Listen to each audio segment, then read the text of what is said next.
माँ Sharda Vidyapeeth school managed by Noble Foundation branch Dholewal की अध्यापिका हूँ। प्यारे बच्चों, जैसे आप जानते ही हो कि कोरोना की तीसरी लहर बहुत ज़ोरों पे है, लेकिन हमें उससे सुरक्षित रहने की बहुत ज़रूरत है। जैसे हमने पहले अपने आप को कुछ एक नियम अपना के सुरक्षित रखा, वैसे ही हमने अभी भी वही नियम अपनाने हैं इस बीमारी से लड़ने के लिए, अपने आप को स्वस्थ रखने के लिए। जैसे हाथों को बार बार धोना, मुंह पे मास्क लगाना और उचित दूरी बना के रखना, और जब ज़रूरत हो तभी घर से बाहर निकलना।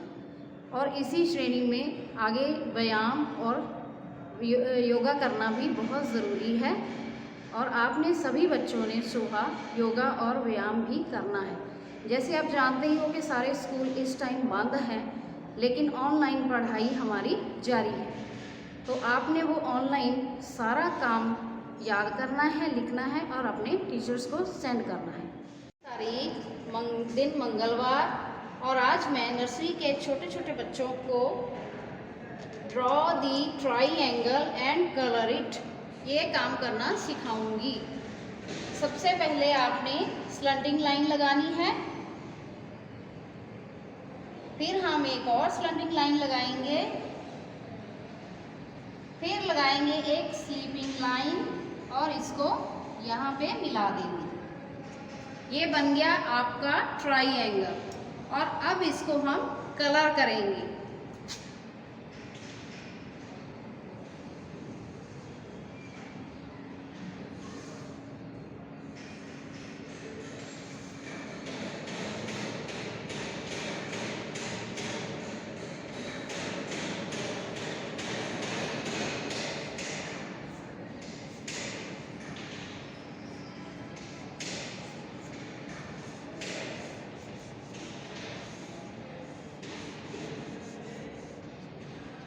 ये देखो बच्चों, ये कंप्लीट हो गया, और आपने भी इसी तरह से इसमें सुंदर सुंदर कलर भर के अपने अपने मैडम्स को पिक भेजनी है।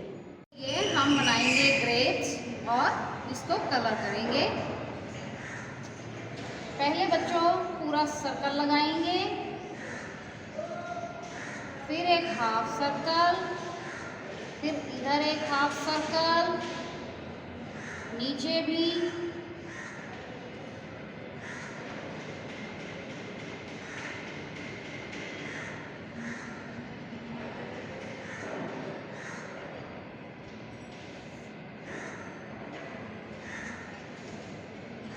इस बेल को बच्चे आप जितना मर्जी बड़ा कर लो, जितना मर्जी छोटा कर लो, ये आप पे है। और इसको सुंदर कलर करके कॉपीज की पिक भेज दो। है बर्फ का घर, वो कैसे बनाएंगे? सबसे पहले बनाएंगे बड़ा सा राउंड, फिर इसी के साथ में एक छोटा राउंड, फिर लगाएंगे स्लीपिंग लाइन, फिर हमने इसका डोर बनाना है।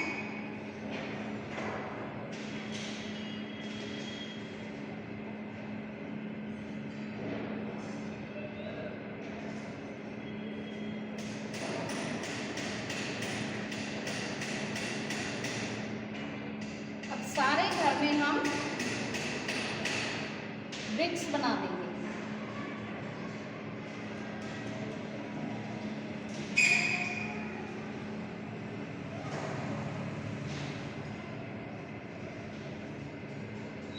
ऐसे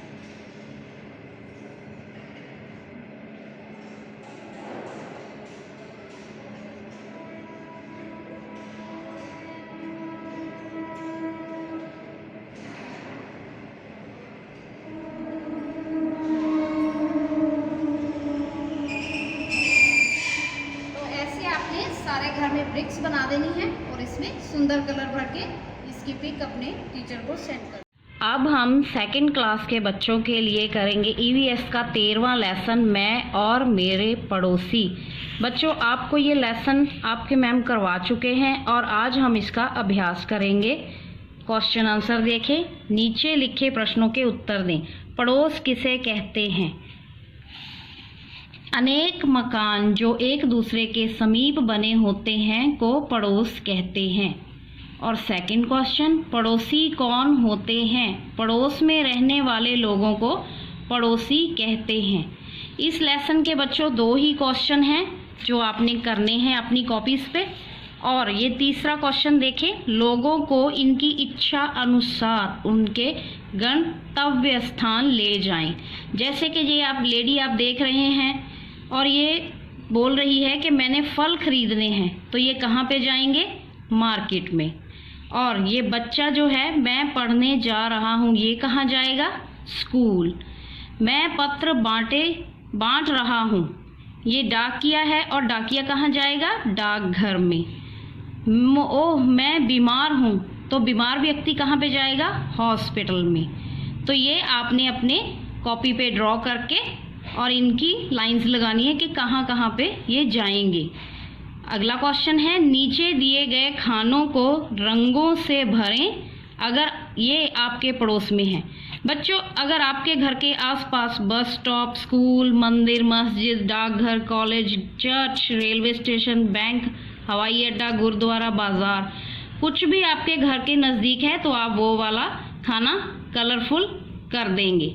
ठीक है, और ये सारा काम आप अपनी कॉपी पे करके सुंदर लिखाई में साफ सुथरा अपने मैडम को पिक्स सेंड करेंगे।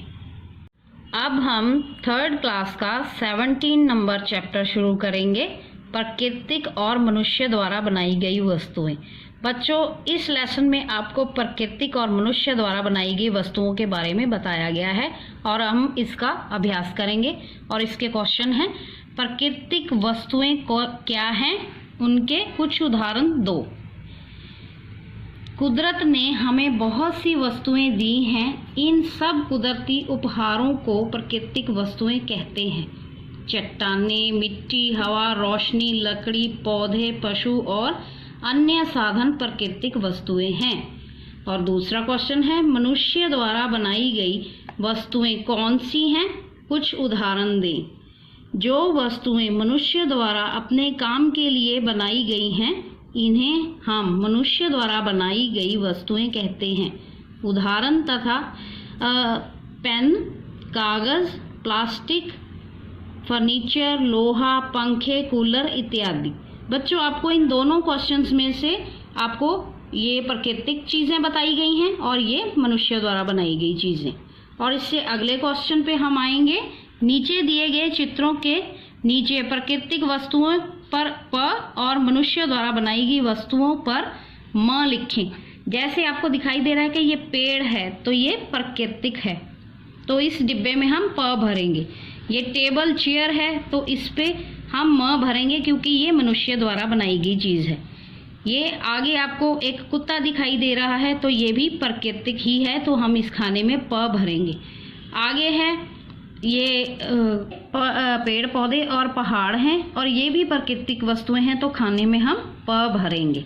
और इससे आगे का क्वेश्चन है, दिए गए शब्दों के अनुसार रिक्त स्थानों को भरो। आपको बच्चों जैसे ये ऑप्शन दी गई हैं, कूलर, कुदरती, आदमी, हवा, निर्जीव, तो आपने ये सारी ब्लैंक्स को अच्छी तरह से पढ़ के और सही ऑप्शन इसमें भरनी है। जैसे मैंने यहाँ पे आपको करके बताया है हल। डैश वस्तुएं सजीव व निर्जीव हो सकती हैं, कुदरती। और दूसरा है डैश की एक प्राकृतिक वस्तु है, हवा एक प्राकृतिक वस्तु है। जो वस्तुएं डैश द्वारा बनाई व प्रयोग में लाई हैं उन्हें हम मनुष्य द्वारा बनाई गई वस्तुएं कहते हैं, आदमी। चौथा है मनुष्य द्वारा बनाई गई वस्तुओं को डैश वस्तुएं कहते हैं, निर्जीव। डैश। चैप्टर 19 धरती और आकाश। बच्चों, ये आपने किया हुआ है, इसमें बताया है धरती के बारे में, धरती की परतें, सूर्य, चंद्रमा और तारों के बारे में आपको बताया गया है और हम इसके क्वेश्चन आंसर करेंगे। पहला क्वेश्चन क्या है, धरती क्या है, 2 पंक्तियों में उत्तर दो। धरती सूर्यमंडल का एक ग्रह है जहाँ पर हम रहते हैं। यह चट्टानों और भूमि का बहुत बड़ा पुंज है। सेकंड क्वेश्चन, धरती की 2 परतें कौन सी हैं? धरती की ऊपरी परत को मिट्टी, दूसरी तह धरती के अंदर गैसों का केंद्रीय भाग है। तीसरा क्वेश्चन, सूरज क्या है? सूर्य एक बहुत बड़ा गर्म आग और गैसों का गोला है। चंद्रमा क्या है? चंद्रमा ये धरती का उपग्रह है, ये गोल होता है। 5वां क्वेश्चन, चंद्रमा के ऊपर जीवन क्यों नहीं है? यहाँ पर ना हवा है और ना पानी, यहाँ पर जीवन नहीं है। आगे है बच्चों, खाली स्थान भरें। धरती का आकार डैश है, गोल। सूर्य डैश है, स्थिर। डैश धरती का प्राकृतिक उपग्रह है, चंद्रमा। डैश धरती का सबसे निकट का ग्रह है, सूरज। तारे रात को डैश हैं, टिमटिमाते। उससे आगे देखें, ठीक शब्दों पर सही का निशान लगाएं। धरती फ्लैट गोल है, एंड द आंसर इज गोल। धरती का 30% भाग भूमि पानी है, भूमि। सूरज चंद्रमा हमारा कुदरती उपग्रह है, चंद्रमा। इससे आगे, चंद्रमा पर कोई सतह हवा नहीं है। इसका सही आंसर है हवा। तारों की अपनी कोई रोशनी है, नहीं है, नहीं है। आगे, प्रत्येक की दो दो उदाहरणें दो, बड़े आकार के। सूरज, तारे। धरती की परतें, मिट्टी, गैस। तारामंडल, सप्तऋषि, ध्रुव तारा। सही वाक्य पर सही और गलत वाक्य पर गलत का चिन्ह लगाएं। धरती पर जीवन संभव है, नहीं, क्रॉस का निशान। सूर्य एक स्थान के दूसरे स्थान तक चलता है, गलत।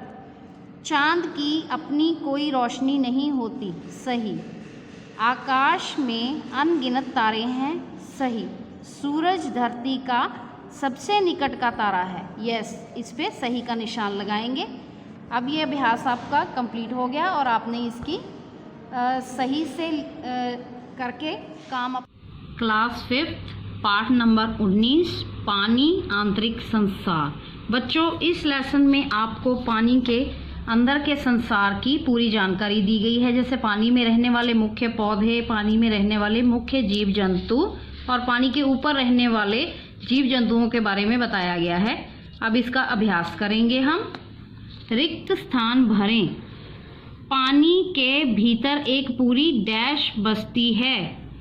आपको ऊपर ऑप्शंस दी गई हैं, इसमें से हम सही ऑप्शन चूज करके इस ब्लैंक में भरेंगे, जैसे कमल, दुनिया, बेल, जलिए। पानी के भीतर एक पूरी दुनिया बसती है, 1 नंबर पे है दुनिया।